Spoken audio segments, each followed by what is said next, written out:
Nikita Mirzani asyik joget usai batal ditahan. Nih goyangan buat kalian ucapnya. Nikita Mirzani asyik joget setelah batal ditahan Polresta Serang Kota atas kasus dugaan pencemaran nama baik dengan pelapor Dito Mahendra. Dalam unggahannya di TikTok, Nikita Mirzani terlihat joget dengan mengenakan piyama dan handuk biru yang menghiasi kepalanya. Selama berjoget bersama keempat rekannya, Nikita Mirzani tak berhenti melemparkan senyuman sumringahnya. Akan tetapi di bagian caption, Nikita Mirzani menuliskan sebuah sindiran yang ditujukan untuk para netizen. "Kalian seneng banget sih lihat aku ditahan 1 kali 24 jam nih goyangan buat kalian," tulis Nikita Mirzani dikutip dari akun TikTok pribadinya, Minggu, tanggal 24 Mei tahun 2022. Unggahan Nikita Mirzani asyik joget itu langsung menuai reaksi dari para netizen. "Udah dibilang gak bakalan masuk penjara Nyai. Udah tahu Nyai orang cerdas," komentar salah seorang netizen. "Akhirnya Nyai bebas juga meski harus wajib lapor 1 minggu sekali. Suka sama Kak Niki yang apa adanya," tulis yang lain. "Tuhan masih kasih dia kesempatan," kata warganet lainnya. "Semoga cepat kelar masalahnya Nyai," tambah yang lain. Sebagai informasi, Nikita Mirzani batal ditahan setelah ditangkap polisi dalam kasus dugaan pencemaran nama baik. Alasannya, karena Nikita Mirzani yang berstatus sebagai single mom harus mengurus ketiga anaknya sendirian.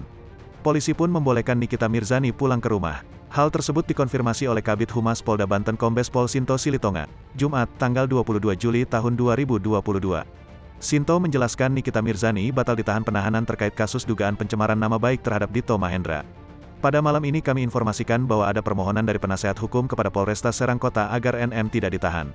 Hal ini mendapat respon penyidik hingga Kapolres Serang Kota dalam prosesnya. Permohonan untuk tidak dilakukan penahanan dilanjutkan dengan gelar perkara," kata Sinto Silitonga. Pertimbangan polisi, kondisi Nikita Mirzani sebagai single parent dengan 3 anak.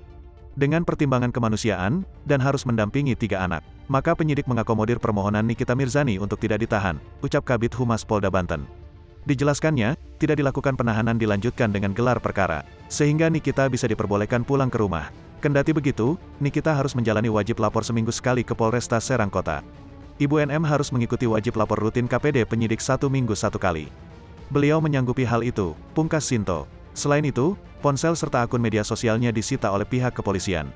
Kabid Humas Polda Banten Kombes Sinto Silitonga mengatakan, Nikita Mirzani dan kooperatif dan bersedia menyerahkan beberapa alat bukti, handphone dan akun Instagram. Karena itu, penyidik mengakomodir permohonan Nikita Mirzani untuk tidak ditahan. 1 iPhone 12 warna biru dan 1 akun Instagram atas nama NM diserahkan ke penyidik. "Malam ini, Ibu NM boleh meninggalkan ruang penyidika," terangnya. Nikita Mirzani menjalani proses pemeriksaan di Polres Serang Kota terkait kasus dugaan pencemaran nama baik terhadap Dito Mahendra. Nikita telah menjalani pemeriksaan selama 1 kali 24 jam.